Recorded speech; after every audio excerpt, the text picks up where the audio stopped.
Hola, hola, buenas tardes. Buenas tardes. Buenas tardes.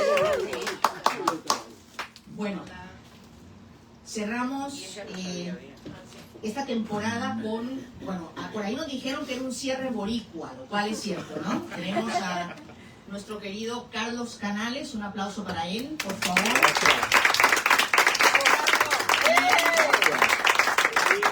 Y tenemos a la profesora, aunque dice que ya no es, a Maritel Macosta.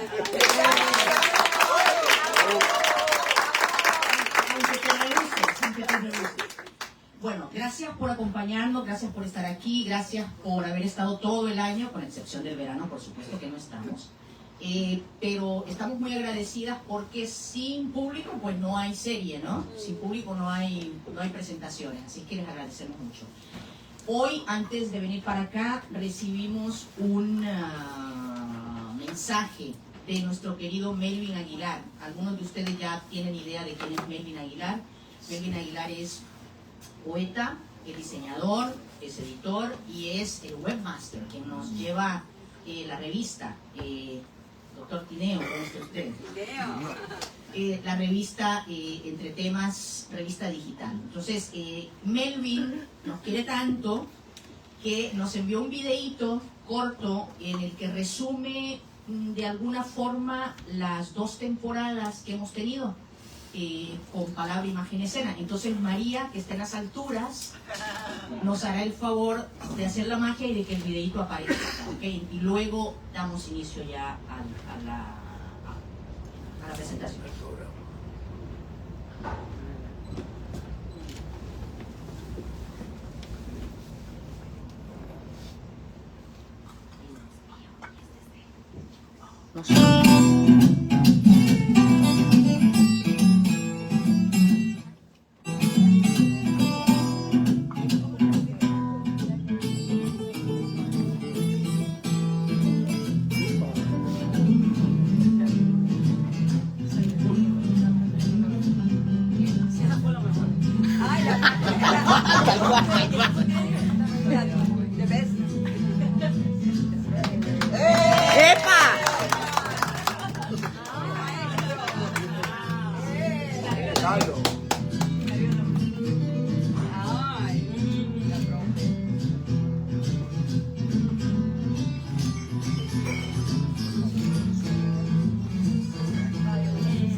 Gracias, María.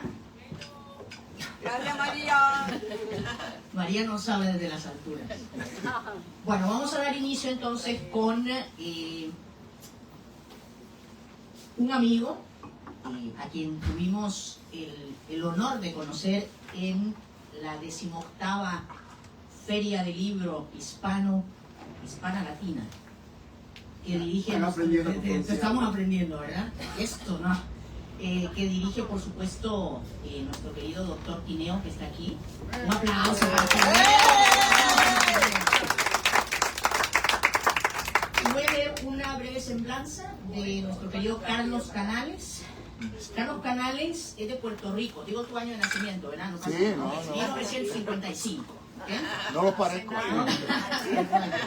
Dramaturgo, narrador y educador, graduado de la Universidad de Puerto Rico en Ciencias Políticas, Drama y Educación. Obtuvo el grado de maestría en español en University of Connecticut.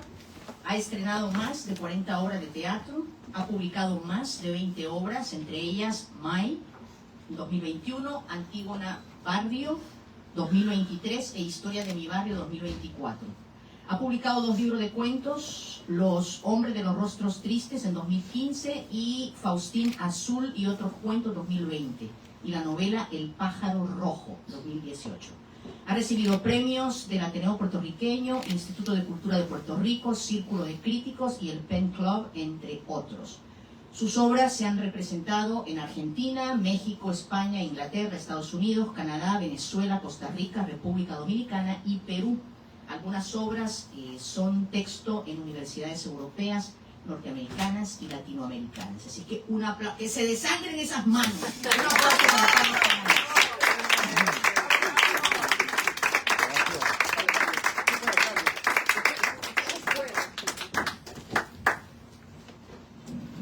Muchas gracias. Voy a leer primero el cuento a las voces y luego voy a leer un monólogo que no quiero decir el título, que solamente lo verán cuando se acabe. Si se callaran me iría en paz. No quiero irme con esas voces en mi cabeza. Entran y salen, repican, mortifican, comentan y especulan. ¿Qué lengua habla? Parece un idioma que no comprendo. No tengo armonía en mi cuerpo. Ya no me puedo mover. Quisiera levantarme, despedirme de ellos. Quiero estar solo. Ellos esperan el momento. La noticia correrá por el barrio y harán preguntas. Cuando se lo digan, será una sorpresa. Aunque se espera, impresiona. Si pudiera abrir los ojos o hablarles. No tengo fuerza ni para moverme. Pasa el tiempo, pierdo fuerza, solo está intacto el pensamiento. Puedo apenas escucharlos. Siento un murmullo. Solo me queda esperar.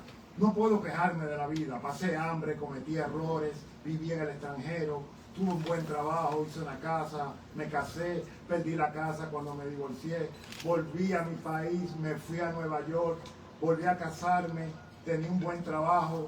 ¿Por qué regresé a trabajar de peón en las calles, a soportar las rabietas de los jefes? Vine a hundirme en vida, a comer mierda. Me arrepiento, yendo de aquí para allá en una cama inmóvil a merced de la caridad de los demás. Por Dios, no quería terminar así, quería algo fulminante, sin agonía. Espero que mi hijo haya hecho los arreglos. Quiero la cremación, se lo dije. No quiero velorios ni rosarios. Quémenme y tiren mis cenizas al viento. Mi otro hijo vino ayer y no permitió que me metieran una manguera en la boca. ¿Cómo luché? Perdí las pocas fuerzas que me quedaban, pero me salí con la mía. Mi hijo se opuso. ¿Para qué vivir convertido en un guiñapo? La suerte está echada. ¿Para qué prolongar? Déjenme morir. Esas voces no se callan. Que mucho habla la gente. La familia se reúne a los entierros. ¡Qué barbaridad! ¿Quién será esa persona que me visita? La siento que llega, se acerca, se sienta en la cama, me habla. No entiendo nada. ¿Será un maestro invisible que está preparándome para la partida? Mi nieta me dio besitos. Ayer podía abrir los ojos y caminar. Nos tardamos 9 meses en nacer, pero nos vamos en segundos.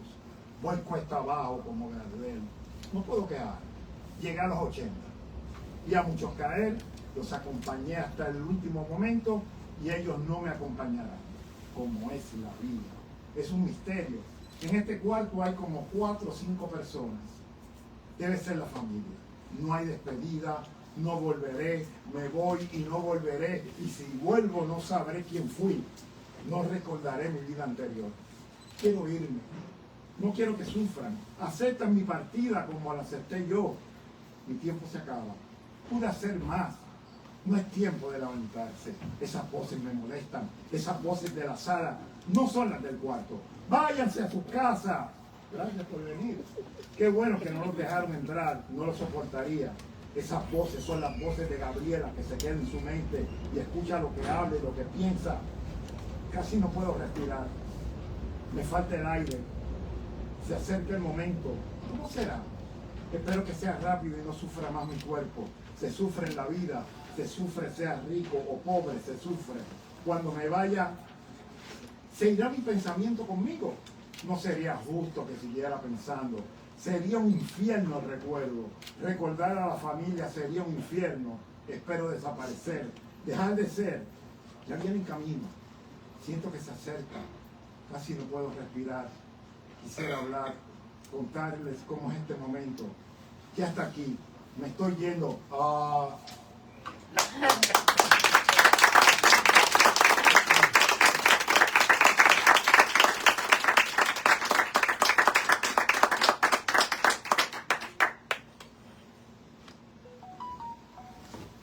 María. María. Reacciona, María.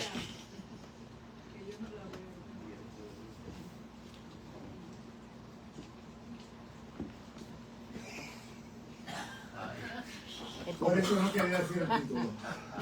El come panty.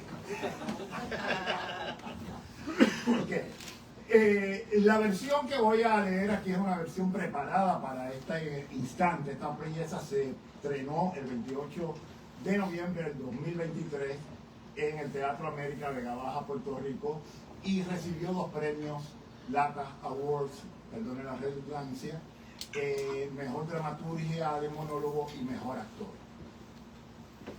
El Comepanti, personaje, él. La acción se desarrolla en una oficina de una psicóloga. Doctora, yo no puedo más. Me estoy volviendo. Me encuentro en un callejón sin salida. Si usted no me ayuda a resolverlo, quiero ser como todos. Es más fuerte que yo. Son fuerzas poderosas las que. ¿Cuándo empezó? ¿Cuándo va a terminar? Dígame cuándo. Yo quiero que se acabe ya. Cuando salí de la iglesia católica estaba lloviznando. Entonces atreché camino y me detuve de golpe. Me fui acercando y los contemplé, como se contemplan las obras de arte. Y sentí un placer que no había sentido en mi vida. Era precioso. ¡Enfermo! Se rompió el hechizo y me fui corriendo. En mi cuarto empezó mi lucha. Una lucha sin tregua, sin cuartel, una lucha terrible, una lucha constante. Por un lado una voz me decía, por el otro lado otra voz me pedía. Después de amarrar y desamarrar la soga 1.000.000 de veces, tomé una decisión. Como los panties. Hola, príncipe azul. Rescátame de este patio. Ya no resisto el sol. Los pinches me torturan. Te estaba esperando, eres mi ilusión. Llévame contigo, amor mío. ¿Qué hice? ¿Qué he hecho? ¿Cómo he podido hacerlo? ¿Qué soy? ¿Quién soy? ¿En qué me he convertido? No puede ser, Dios mío. Esto ha sido un error. Fue una cáscara de guineo que me tiró el enemigo. Voy a vencer la tentación.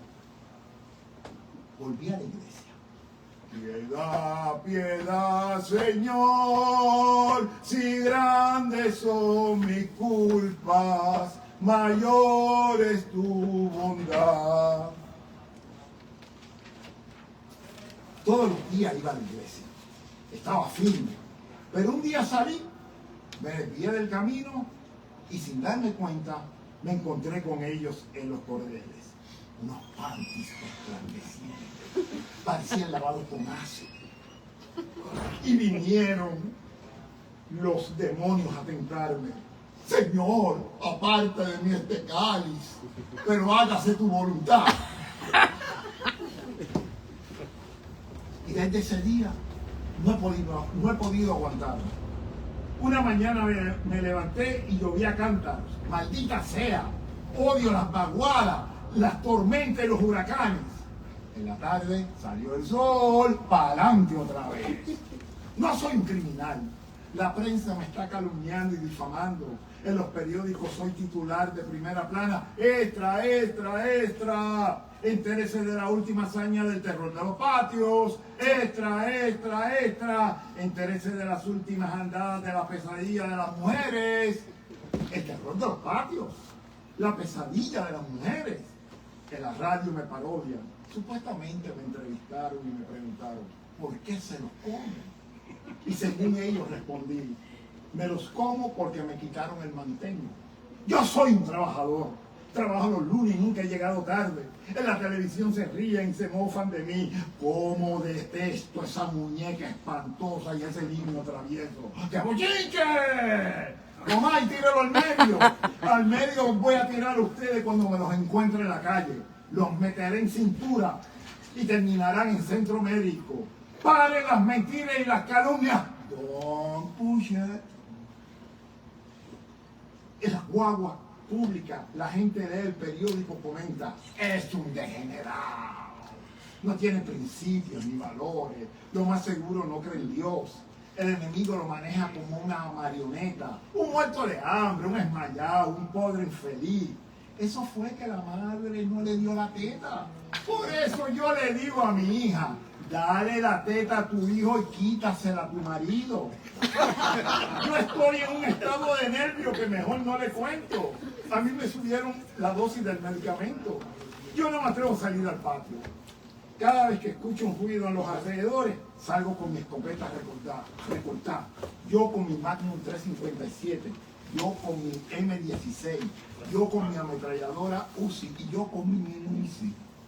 Si los padres le hubieran dado unos buenos correazos a tiempo, los que recomienda el sabio Salomón, como en los tiempos de antes, pero los padres fueron blanditos con él, ahí está la consecuencia. Y nosotros, que somos inocentes de la blandinguería, las estamos pagando. Pagando los platos rotos y con altos intereses. Me bajé de la guagua.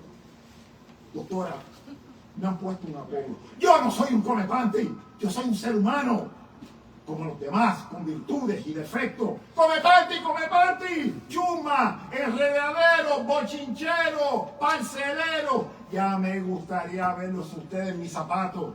Para criticar todos se prestan, pero para ayudar no. Los que estén libres del pecado que tienen la primera piedra. Esta es mi esperanza.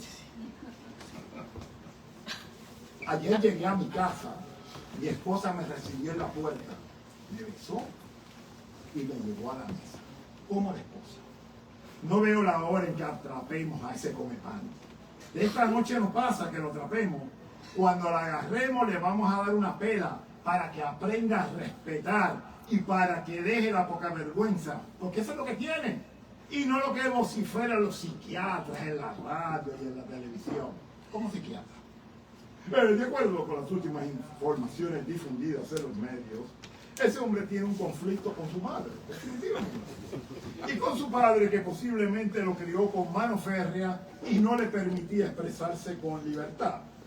El hombre padece de un fetichismo que se conoce como parafilia, como la esposa. Ellos creen que porque uno no estudió no entiende esas palabras de dominio y no hablan para resolver. Les gusta justificar al sinvergüenza y al malnacido ese como psiquiatra. Las causas hay que buscarlas en los fundamentos de nuestra sociedad.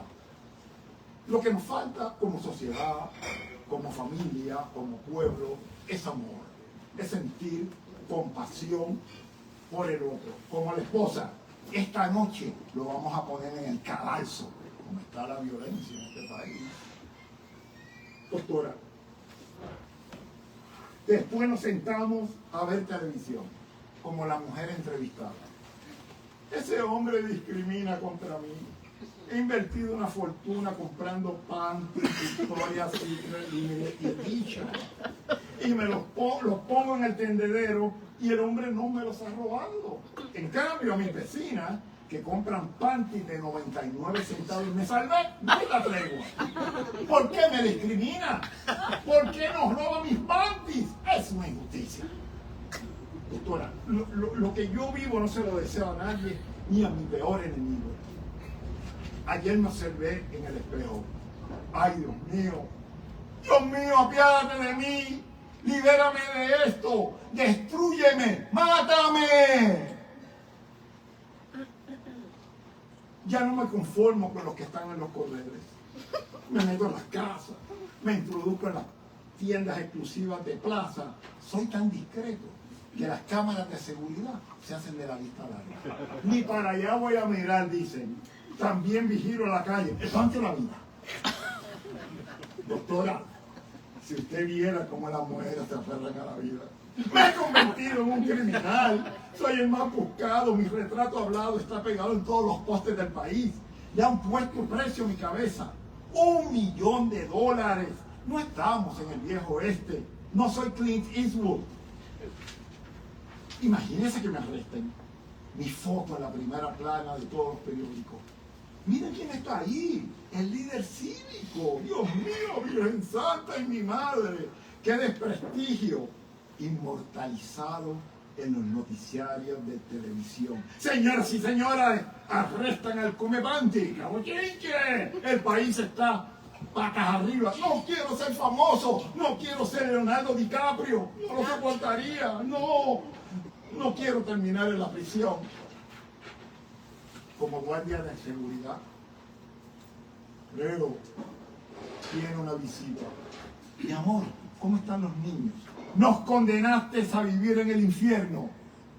Perdón, igual que en un escenario, finge tu dolor barato, tu drama no es necesario. Ya conozco ese teatro, fingiendo que bien te queda el papel.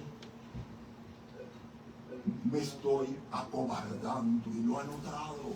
Y eso no es muy bueno para mí. Si quiero retenerla entre mis brazos, es mejor que no me vea sufrir. Por mujeres como tú, amor, hay hombres como yo, que podrían morir por dignidad, mordiendo el corazón. Por mujeres como tú, amor, hay gallos como yo. Doctora, denme un antídoto, denme un medicamento, esas pastillas que sanan, las Xanax, las hermanas de Alprozalán. ¿Cómo que no puedo? Doctora, ayúdeme, bendito sea Dios, ame a su prójimo. Doctora, ¿qué está haciendo? What the fuck? Doctora, no.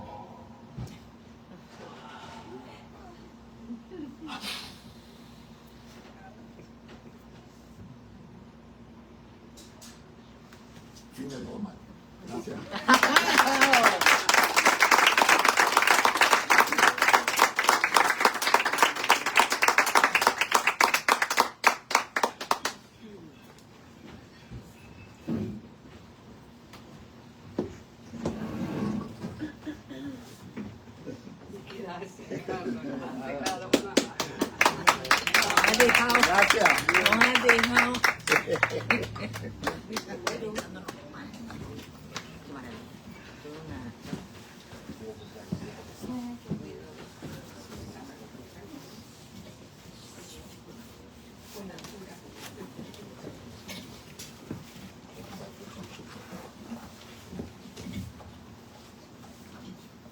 Amigos, amigas, amigues, aquí hemos quedado todos pensando con este personaje y esta parodia y esta crítica social que se ve entre los cuestionamientos de la gente y del público que podemos ser nosotros también. O la discriminación.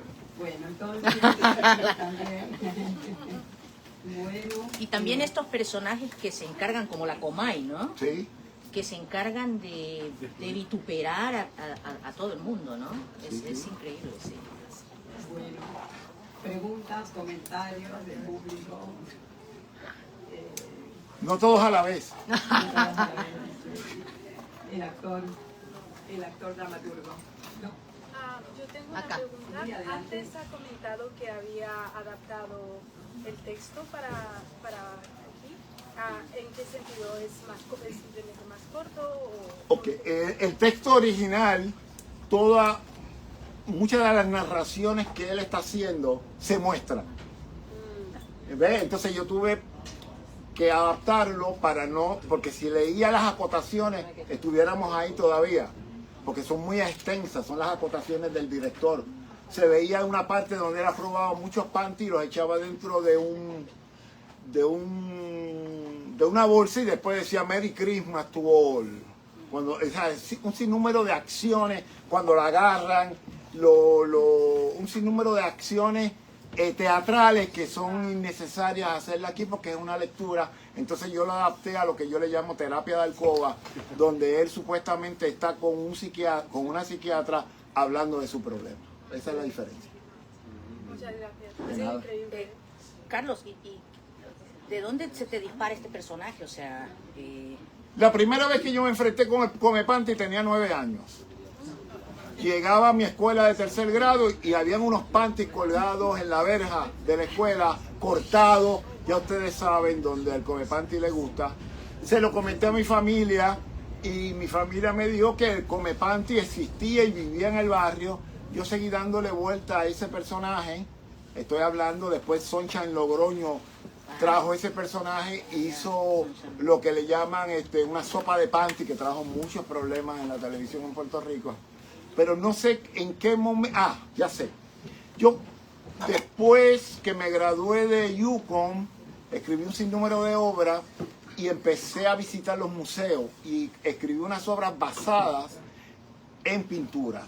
Una sobre Dalí, una sobre Jackson Pollock. Y entonces alguien me había comentado de que un familiar tenía una foto, un cuadro de un Comepanti.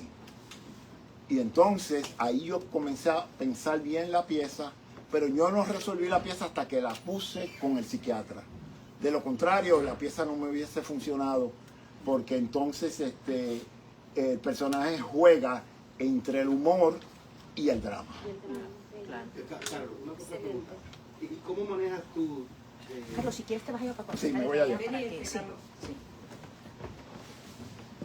¿Cómo manejas tú ese lado humano, esa responsabilidad del ciudadano responsable que tiene que poner un psiquiatra hablar con un paciente que está cometiendo un delito, que está publicado en todos los periódicos, que lo andan buscando?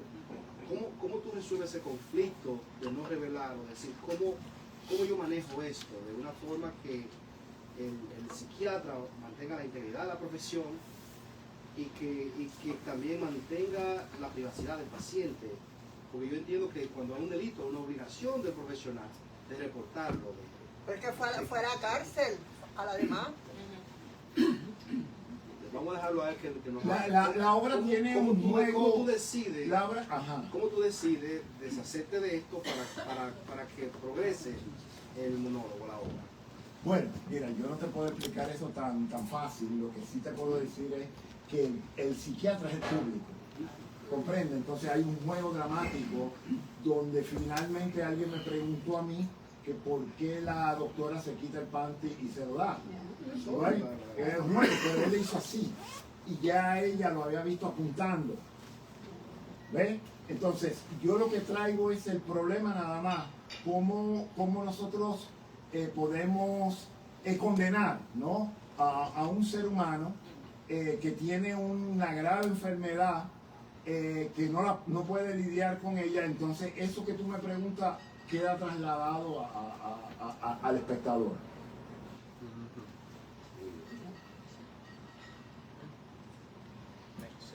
¿Alguna otra Y hay pregunta, también el comentario? razonamiento, ¿no? A la figura del psiquiatra, ¿no? Porque si el psiquiatra o la psiquiatra de pronto se convierte en público y adopta las mismas posturas, ¿no? Que dice el público, y esos conceptos así puestos de esa manera tan altisonante, porque seguramente tuvo un problema con la madre. O sea, también es mi cuestionamiento de la profesión, ¿no? Claro, ¿no? Y entonces tirarle el parte como un chiste, ya tú no tienes remedio. No hay remedio para ti, ¿entiendes? Y otra cosa, ¿no te llegó el momento que está pensando en... Son cosas comunes los pueblos, eso de los panties, los hombres, o imaginárselo, o llevárselo, son tabúes, realidades tabúes. Las mujeres sin panty, ¿no te llegó a la mente las que no usan panty? O tú colocas la obra en una época donde todas llevan panty. Claro. Todas llevan, como norma general, todos usan panty, y eso pasó en los 60. Ese come panty, se comía los panty en los 60, y me acuerdo que ya adulto, tenía una amiga que vivía al lado del come panty, y yo le digo, oye, por la noche tú no sientes como que se roban los panty tú. Y también en el asunto de seleccionar, supongo la discriminación, porque a mí no, será por los size, el tamaño de... Es un mero juego. Es un mero Sí, juego. pero jugar, seleccionar cómo o revelarlo, o mantenerlo oculto. Claro. Es un conflicto interno en el creador. O sea, ¿lo revelo o no lo revelo? ¿Cómo lo mantengo? ¿Cómo decidir? ¿De qué manera dejarlo al espectador o revelarlo. No, yo trato de que la respuesta esté en el espectador, que haga esa construcción. Quiero decir que yo hice entonces una adaptación del Come Panty a una narración de 60 páginas y ahí la locura es total, porque entonces cuando salen a buscar al Come Panty todo el mundo sale vestido como personajes de series de televisión, John Wayne, Los Intocables, o sea, la locura es ya total en la comunidad, ¿no? Pero, como les digo, esto se estrenó el 23, pero yo la tenía escrita en el 17. Entonces yo la he ido trabajando poco a poco, y cuando decidí dirigirla, entonces la volví a revisar. Es un trabajo que está continuamente revisándose. Bueno, yo quiero felicitarte porque es muy interesante, usa ciertas técnicas y mecanismos que los utilizaba Mastroianni, dejar en el imaginario el inventar y crear. Entonces esa apertura al imaginario para que cada uno dé su propia versión o un propio cuestionamiento me parece maravilloso, porque veo mucha influencia de cine italiano quizás. Sí, como sin estructura. duda. Yo quiero decir algo, que cuando esta obra se estrenó en Puerto Rico, muchos amigos dramaturgos, actrices, directores no quisieron ir a ver la obra por el título. Y gente que creía que se iba a encontrar con una cafrería, como decimos en Puerto Rico, se encontraron que en un momento la obra tiene un twist cuando empieza a hablar la gente del pueblo. Entonces ya la obra no es solamente tiene que ver con Come Panty, sino que también hay una muestra de un comportamiento social, en este caso puertorriqueño. Yo quería decir que lo que me gusta de la historia es que que da la oportunidad que el público saque sus propias conclusiones, ¿no? Claro. Porque, por ejemplo, ahí la psiquiatra, la acción que tomó, cada uno puede determinar qué pasó después, ¿no? Por ejemplo, yo puedo decir que ella hizo eso para ver in situ cómo es que está actuando el personaje, ¿no? Claro. Y sacar sus propias conclusiones a partir de ese hecho. Eso creo yo. Sí, no, cuando yo escribí la obra terminaba, doctora, what the fuck, ¿qué está haciendo? Y no se sabía qué pasaba. Pero una cosa es la literatura y otra cosa es cuando esa literatura uno comienza a pensarla en términos de representación. Entonces ese final ambiguo, literariamente yo tenía que cambiarlo. Entonces en el 2022, en plena pandemia, una amiga me contó que salió con un hombre y que se estaban besando en un paraje y de un momento el hombre dijo, dame tu panty. Y ella dice, ¿eh? Y sí, yo quiero que me deje el panty. Y el tipo insistió tanto que ella le dio el panty y él hizo así, bro. Eso lo dio. Entonces yo lo incorporé a la obra. La parte final. Que la realidad, ¿entiendes? La realidad, Sí. cuando uno traslada lo literario a lo escénico, pues entonces tiene que utilizar otros recursos. Wow, maravilloso.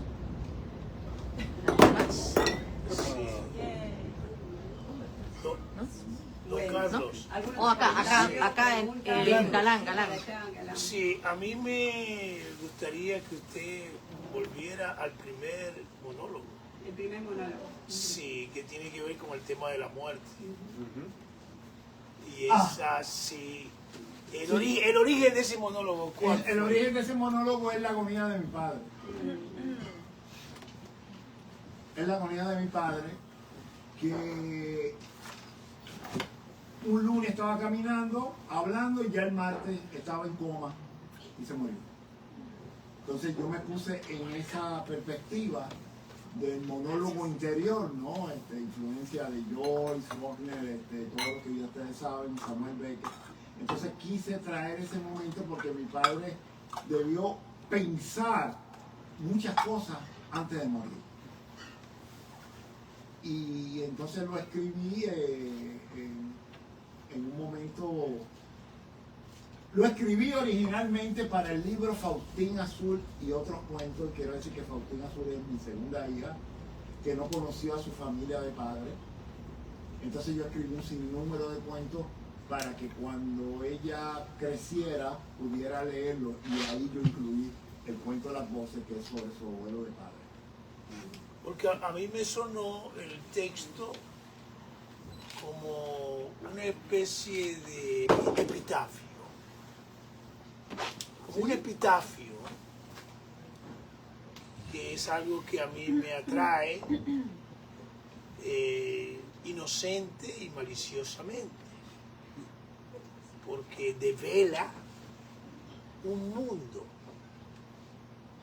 Así que por ese lado lo felicito. Gracias. Sí. Denominaste el primer monólogo, lo llamaste cuento, ¿no es cierto? Dice, es un cuento y un monólogo. Sí. Entonces, lo que me fascinó de tu puesta en escena es esa liminalidad entre el cuento y el teatro. Y quiero saber cómo te mueves por ahí, cómo decides qué es un cuento y qué es un monólogo. Bueno, cuando llega la historia de escribir una obra de teatro, yo la escribo. Y a veces adapto esa obra de teatro a un cuento. En ocasiones escribo el cuento primero y después hago la obra de teatro y vuelvo sobre el cuento. ¿Por qué? Porque hay lagunas, hay revelaciones en algunos de los géneros que me pueden servir para uno y no para otro. ¿Ves? Entonces hay algunos cuentos que parecen híbridos, que se mueven entre lo narrativo y lo teatral.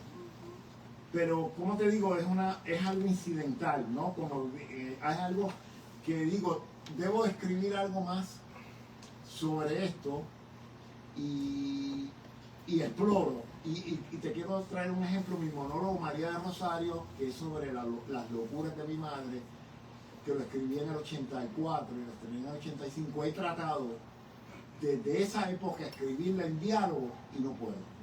Porque el monólogo es tan fuerte que no hay espacio a un obra de teatro, pero sí hay espacio para un cuento, y el cuento sí lo escribí.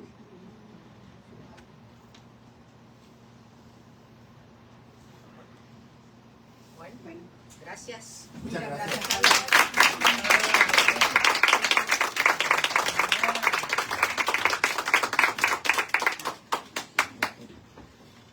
Muchas gracias, Carlos. De nada. Bueno, y ahora tenemos el gran espectáculo. Vamos a presentar a la querida Maritelma Costa, y a mí me emociona mucho. Me emociona mucho estar aquí, presentarla, presentar su obra, su novela, y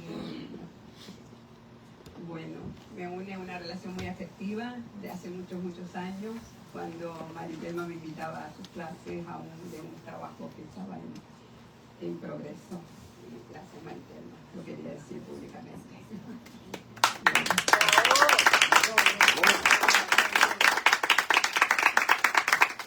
Bueno, la tenemos aquí en nuestra serie. Esta es el cierre de la temporada del año.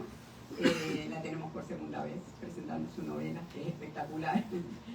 Maritelma nace en Puerto Rico y tras estudiar en la Universidad de Puerto Rico y en la Autónoma de Madrid se radica en Nueva York, donde termina su doctorado y ejerce la docencia en Hunter College.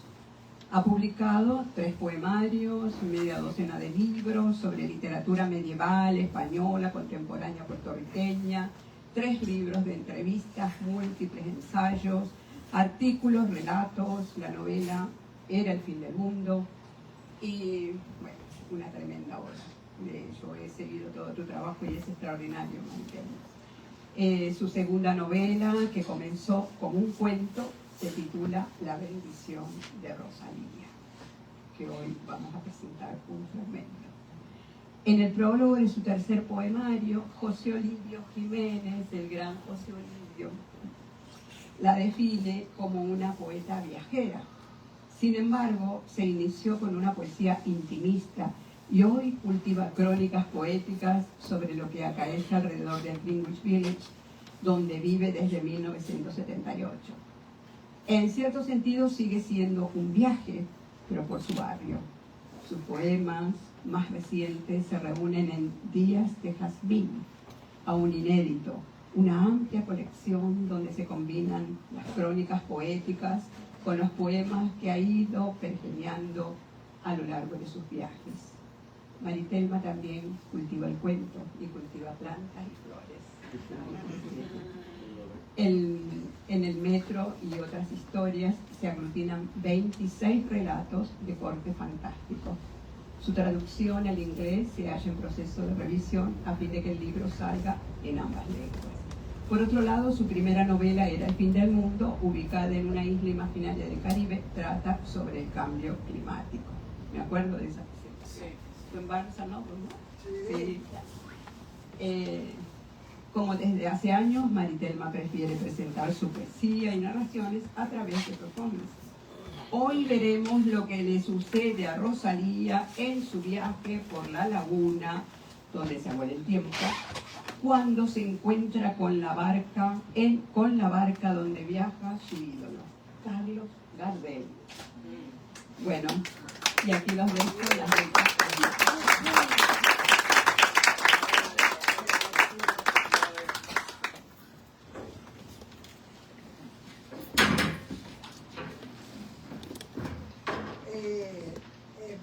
Yo voy a hablar un poquito sobre lo que va a pasar aquí y después van a empezar a ver lo que va a pasar aquí. La introducción.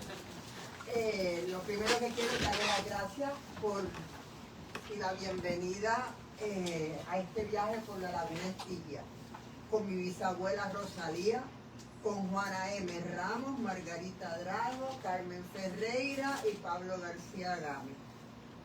Como estamos en un Facebook Live y yo me siento como si estuviera en la radio, lo segundo es saludar a 4 personas que están regadas por el globo. En Galicia, Federico Rival, que está de cumpleaños. En Chile, un compañero, Víctor Reyes, a quien le gusta, residente, calle 13. En Puerto Rico, Juan Segarra, que está trabajando, pero es el intérprete de Bad Bunny. Y a mi tío Carlos y a mi tití, que me preguntan muchas cosas. Así que ya ven, la farándula domina hoy. Lo que van a ver es un fragmento de La bendición de Rosalía, una novela sobre mi bisabuela. Ella nace en Puerto Rico en el siglo XIX, se casa con un militar español quien la acusa de adúltera, le quita los 5 hijos y termina ella emigrando sola a Nueva York. Y cuando muere en los años 40 durante una lobotomía, su barquero Tito, como un nuevo Caronte, la recoge para llevarla por la Laguna Estigia, desde el mundo de los vivos al de los muertos. Estamos en los parámetros de la tradición griega clásica, de la mitología clásica. Como no quiere quedar como la vergüenza de la familia, durante ese viaje cuenta su historia. Y mientras ella va contando su historia, su nuera, Bea, recoge sus palabras en varias sesiones espiritistas que se dan en la calle 82 con Broadway, en la casa de mi abuela materna. Elegí presentarles esta sección, pues hace 3 días hubiera sido el cumpleaños número 134 de Carlos Gardel. Y Rosalía era su fan, así como yo soy fan de Residente y de Bad Bunny. Entonces, para que no se pierdan, que inicia con Tito, el barquero, contándole a Rosalía, que va a aparecer por ahí, cómo fue su encuentro con Carlos Gardel y qué pasó después. Entonces, primero vamos a tener a Rosalía en la barca con Tito. Y de momento Rosalía se levanta y se sienta en la barca Carlos Gardel y ustedes van a ver en vivo qué pasó allí.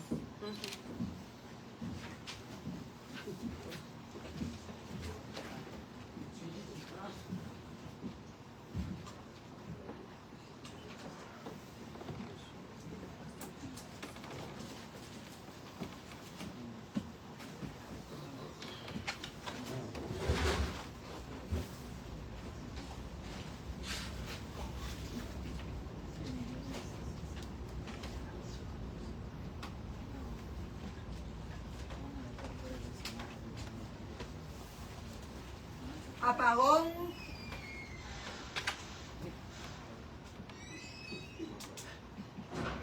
Luces.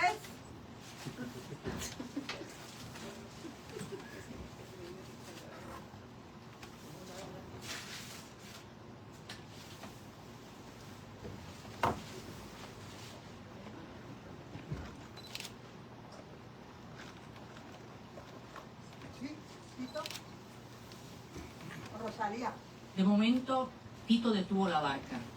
Llevaba mucho tiempo oyendo el relato que yo seguía hilvanando para que Bea lo transcribiera en la sesión espiritista de aquel sábado.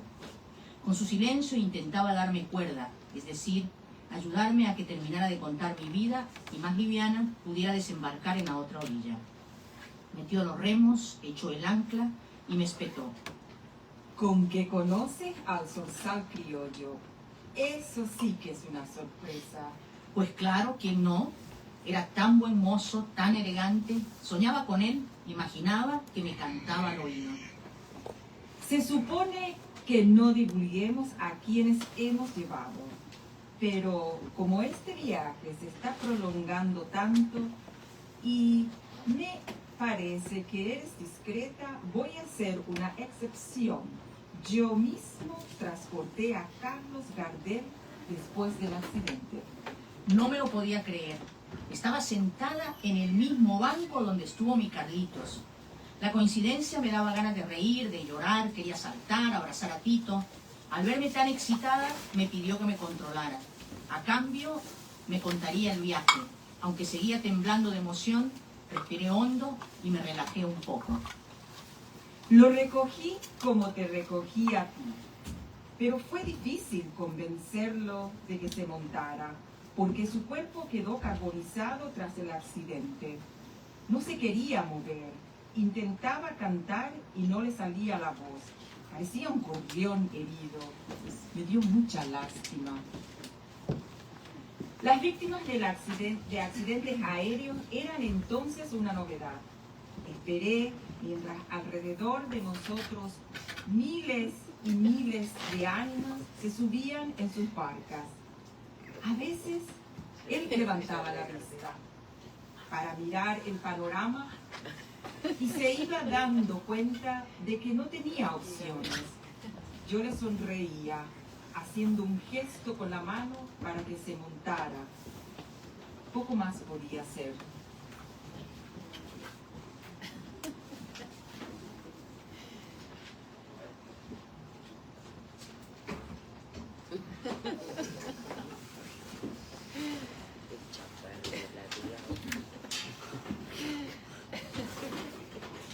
De buena primera se puso de pie, se caló el sombrero hasta las cejas y se sentó ahí mismo donde tú estás. Respiré con alivio, aunque debemos ser pacientes, todo tiene su límite.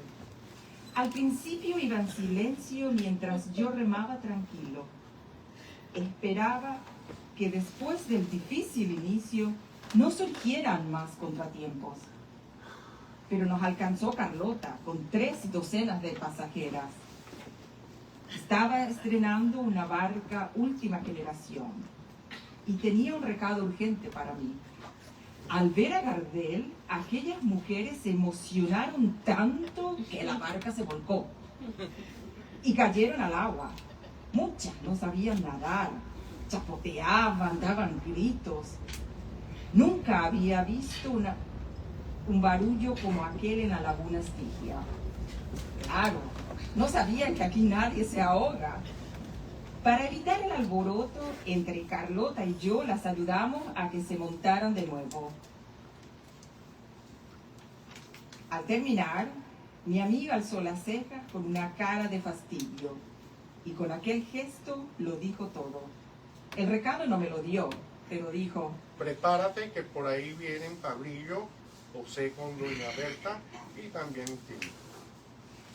Repartió toallas blancas entre sus pasajeras y siguió bogando como si nada hubiera sucedido. Por su parte, las admiradoras de Gardel cambiaron de actitud al volver a sus bancos. Se secaron imperturbables, doblaron perfectamente las toallas y se concentraron calladas en la otra orilla. Las aguas de la Estigia lavaron los recuerdos de su ídolo. Lo más increíble es que Gardel seguía perdido en sus cavilaciones y ni cuenta se dio.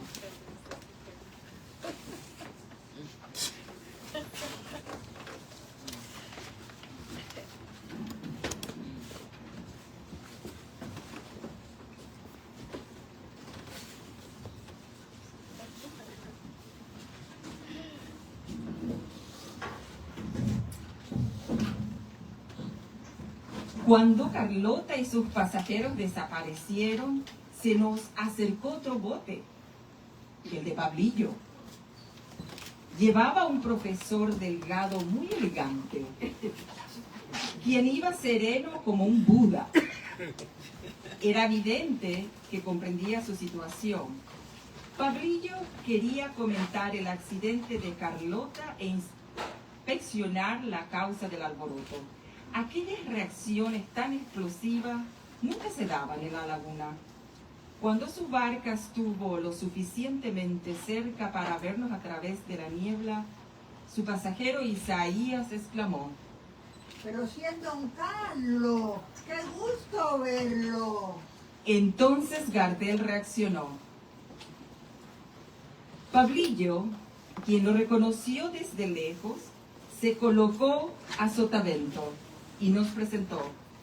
A fin de no parecer descortés, comencé a hablar con su pasajero, un estudioso de la literatura española del Siglo de Oro. Le pregunté cómo llevaba lo del viaje por la laguna y me respondió que después de leer tantos poemas clásicos, no fue ninguna sorpresa que Pablillo llegara a su casa de madrugada a recogerlo. Además, resultó refrescante constatar que existía algo después de la muerte. Estaba fascinado. Durante décadas estudió a los actores de la antigüedad y ahora resultaba que Virgilio tenía razón.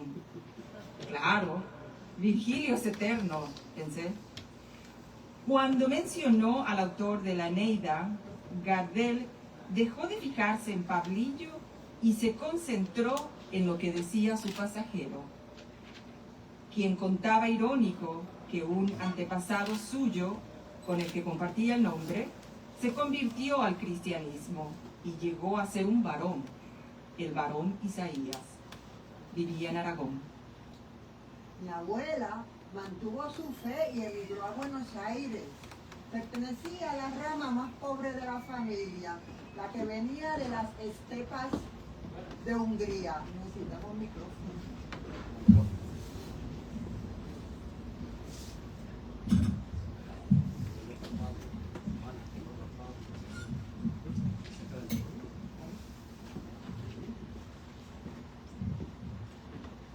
Desde niño me fascinó el latín y llegué a dictar clases en la Facultad de Filosofía y Letras de la Universidad de Buenos Aires. Allí conocí a Nélida Cook, quien enseñaba lenguas, pero desgraciadamente murió muy joven de cáncer. Pero llegaron los militares, me echaron del trabajo y me tuve que marchar a los Estados Unidos. Mi madre, aunque era muy tradicional, a veces escuchaba tangos. Me divertía comparando sus letras con los poemas que estudiaba. Por ejemplo, verás que todo es mentira.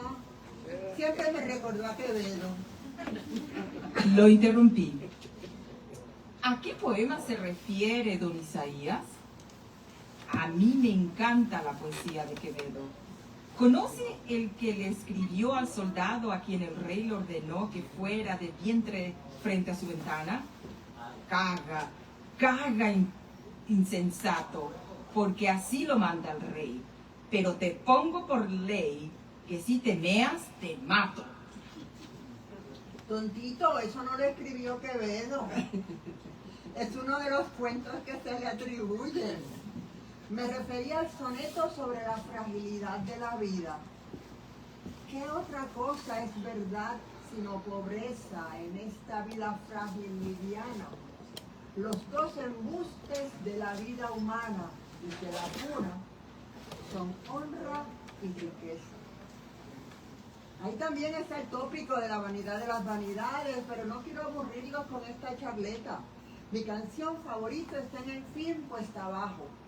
Aunque se nota que no contrataron actores profesionales y la Paramount cortó muchas escenas, tiene números para quitarse el sombrero. Al mencionar la película, Gardel sonrió de medio lado. Fue la última película que hice, che, y la última canción que canté. Pero no se me ponga así. Uno de sus tangos define una nación y es una de las canciones favoritas de los emigrantes. ¿Qué prefería? ¿Acabar enfermo y achacoso como yo? No. No sé si se enteró de que en muchos países lloraron de desesperación cuando se supo del accidente. En Nueva York, una joven llamada Estrellita Rigel intentó suicidarse. La chica entró en el Middletown Hotel donde usted solía alojarse, en la calle 48, y se tomó el veneno que llevaba en una botellita. En la cartera apareció una nota que decía: ahora que ya no te veré más, vengo al último lugar donde te vi vivo. En Puerto Rico sucedió lo mismo. Mientras que en Cuba se suicidó una persona y en Argentina fueron 3, según se dice. A la pucha, eso no lo sabía. Señor, lo enterraron en el cementerio de Medellín. Pero unos meses después exhumaron sus restos y viajó en tren, automotores y hasta a lomo de mula por Colombia. Al llegar a la costa del Pacífico, lo embarcaron en el puerto de Buenaventura y cruzó el canal de Panamá. Fíjense qué lujo. Entonces, en el puerto de Colón, donde está el Nazareno, el de Maelo, lo transbordaron al vapor Santa Rita, que iba rumbo a Nueva York. Allí lo velaron de nuevo en la funeraria Hernández, en la Quinta Avenida de 114. Toda la colonia latinoamericana fue a verlo. Oiga, Isaías, ese viaje sí que es bien raro. Ir al norte para llegar al sur. ¿Y cómo es que usted sabe tanto del tema? Pues porque Gardel es una leyenda. Con aquel viaje se repetía el tour, que es donde perdió la vida, pero en sentido contrario. Después de ese velorio, que duró casi una semana, lo llevaron al muelle 48 de la calle Christopher, que no es cualquier calle, y lo montaron en el vapor Panamérica. Hizo escalas en Río de Janeiro y en Montevideo, y allí estuvo en Capilla Ardiente, en el edificio de la aduana. Aunque nací en Toulouse y me crié en Buenos Aires, siempre me sentí un poco uruguayo. Pues terminó en la Chacarita. 8 meses después de salir del cementerio de Medellín, más de 20.000 personas fueron a recibirlo al puerto y lo acompañaron caminando por toda la calle Corrientes. Y mire, esa calle es bien larga. Aún le ponen cigarrillos encendidos a la escultura que hay en su panteón, le llevan flores, cartas, le han colocado como cientos de placas de bronce. ¿No me va a decir que no es un tratamiento del rey? Tienes razón. No debo dejarlo. De momento me vino una idea. Aquellos 8 meses coincidían con el tiempo que estuve esperando a que se montara la barca. Para estar seguro, le pedí a Pablillo una calculadora. Pensé que me daría un abaco chino o un adiator alemán, pero como se actualiza constantemente, lo que me pasó fue un teléfono celular. Le dije que debía calcular la diferencia entre el tiempo de la laguna Estigia y el terrestre, y respondió: No problem. Ahora mismo bajo la aplicación. Le dio a unos botones y cuando estuvo instalada me pasó el teléfono. Hice cuentas y vi por qué tuve que esperar tanto tiempo a que el zorzal criollo se decidiera a montarse conmigo. Los números coincidían perfectamente.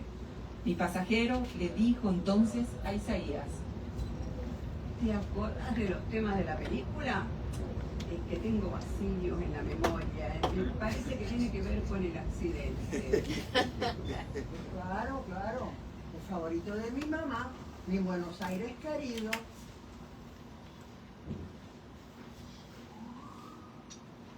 Ah, sí, me gustaba mucho. ¿Me ayudas a cantarlo? Mientras yo hacía mis cálculos, se había roto el hielo inicial y ya todos se tuteaban. Entonces Isaías le fue dictando en voz baja la letra a Gardel, quien cerró los ojos y la comenzó a cantar. Pablillo, quien tiene muchísimos recuerdos, sacó una guitarra para acompañarlo y cuando terminó no se detuvo, sino que continuó cantando Cambalache. El mundo fue y será una porquería, ya lo sé. En el 506 y en el 2000 también, que siempre ha habido chorros, maquiavelos y estafados, contentos y amargados, valores y doble, pero que el siglo XX es un despliegue de maldad insolente, ya no hay quien lo niegue. Vivimos revolcados en un merengue, en el mismo lodo, todos manoseados. Isaías conocía los escándalos políticos que produjo aquella letra y siguió. Hoy resulta que es lo mismo ser derecho que traidor, ignorante chorro, sabio chorro, generoso estafador, todo es igual, nada es mejor, lo mismo un burro que un gran profesor, no hay aplazados ni escalafón, los inmorales nos han igualado. Si uno vive en la impostura y otro afana en su ambición, da lo mismo que sea cura, colchonero, rey de bastos, cara dura o polizón. Gardel siguió pues con Cambalache, recobraba la memoria. Qué falta de respeto, qué atropello a la razón. Cualquiera es un señor, cualquiera es un ladrón, mezclado con Stravinsky, con Don Bosco y la Biblia, Don Chicho y Nahuel, Herrera y San Martín, igual que en la vidriera irrespetuosa de los Cambalaches se ha mezclado la vida. Y herida por un sable sin remache, ve llorar la Biblia contra un calefón. Todos tienen la última estrofa en su vasito.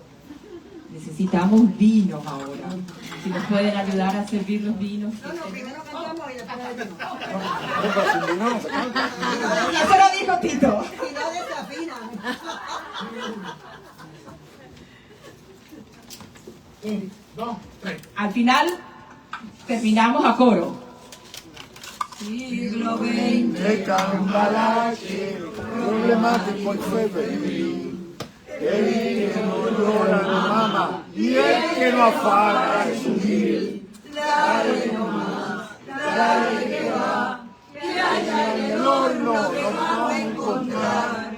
No pienses más, tira el honrado, que a nadie importa si naciste honrado.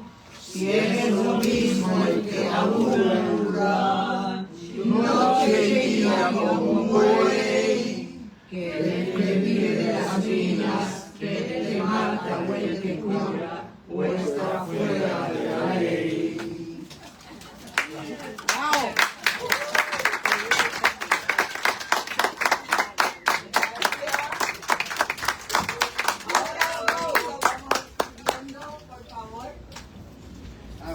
Para un brindis. Parece el vaso. Tanta bondad. El base para el brindis. Hay vinos de un lado y de otro lado. Sobre un vaso. No se desespere. Sí, aquí está. No se desesperen. No se desesperen. Fenomenal, Gardel. Sí. Gardel buenísimo. No tengo valija. No tengo valija para que... No, lo vas pasando así, mira. Tienen el vasito, ¿verdad?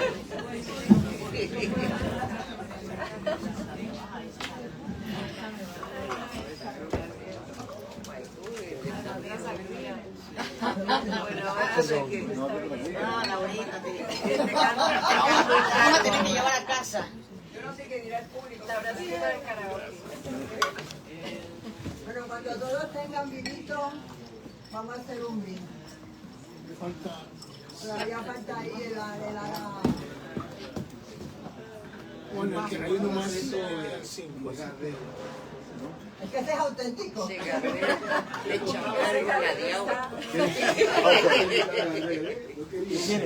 vino ahí? Sí, el vino. Juana, Yo lo tengo, sí. No, dame ese. Dale ese el que tiene más, sí. Este es para mí. ¿Tú tienes? Agarra ahí.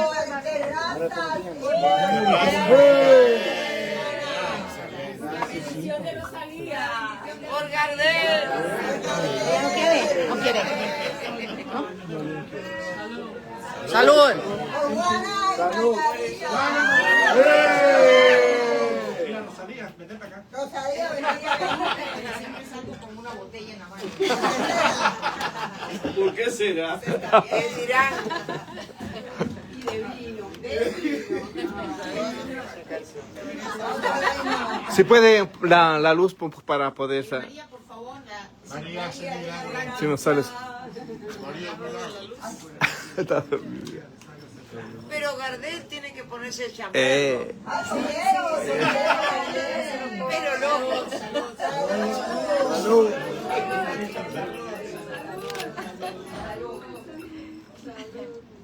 El champán con la diablo. Con la paz, pero con verdadera justicia. El amor. El amor. Sigan, que se acabe la guerra, por el amor, por la vida. Por la paz. por la bendición, por el secreto de Por Rosalía. el secreto de Rosalía. Palabra, imagínense.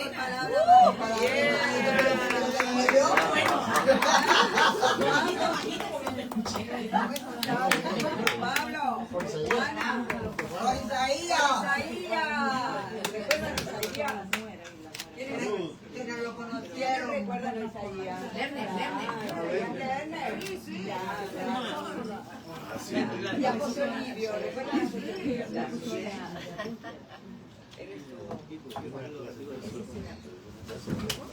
Bravo.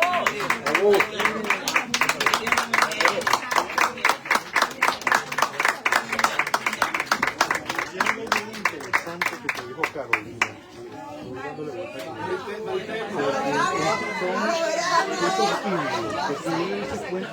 Una bendición de Rosalía. Debe ser loquísimo un director de que empiece a mover y meter el cerebro mover ese personaje porque está ahí porque está en esos libros. Yo veo que está en esos libros porque son los que ven, Hay uno que yo tengo que fue primero que escribí, allí estaba, acabando, arropando. Entonces, Bueno, amigos, amigas, está narrando, hemos tenido un cierre bastante interesante. Un aplauso de nuevo para Carlos Morales, Martín Acosta y todo su elenco, además.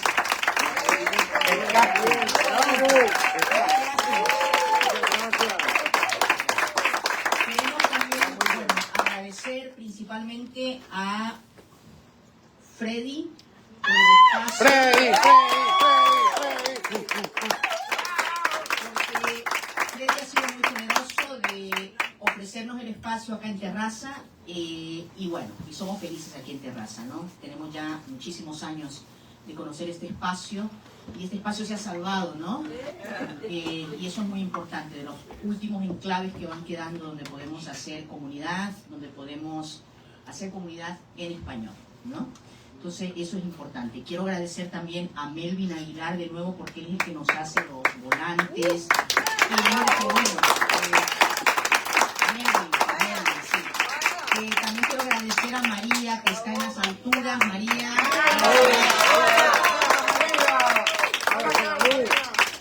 María que se encarga de analizar todo en la serie, episodio pasado trabajó muchísimo, ¿no? Con la música para Inmeredia. Y bueno, y estuvo maravilloso. Gracias, María, por tu complicidad y bueno, por estar siempre presente en Palabra, Imagen, Escena. Y creo que Margarita va a terminar algo. Y también recuerden que pueden tomarse una cervecita, pueden tomar vino, hay unas tapas pero deliciosas aquí en Terraza. Así que no se pueden ir sin tomarse una cervecita, sin tomarse un vino, sin probar esas tapas, ¿ok? Bueno.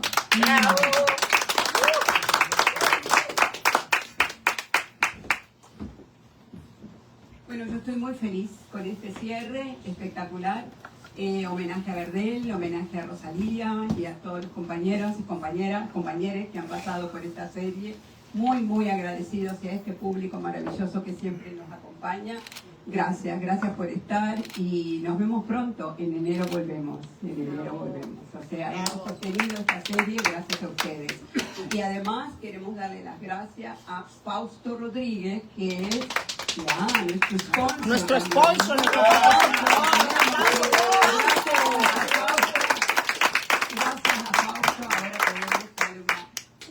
Simbólico honorario a nuestros participantes y a nuestras participantes. Así que muy agradecida por ese gesto solidario y vamos creciendo. Así como se mantuvo Terraza 7, aquí este espacio icónico, que pelearon y defendieron y defendimos este lugar nuestro.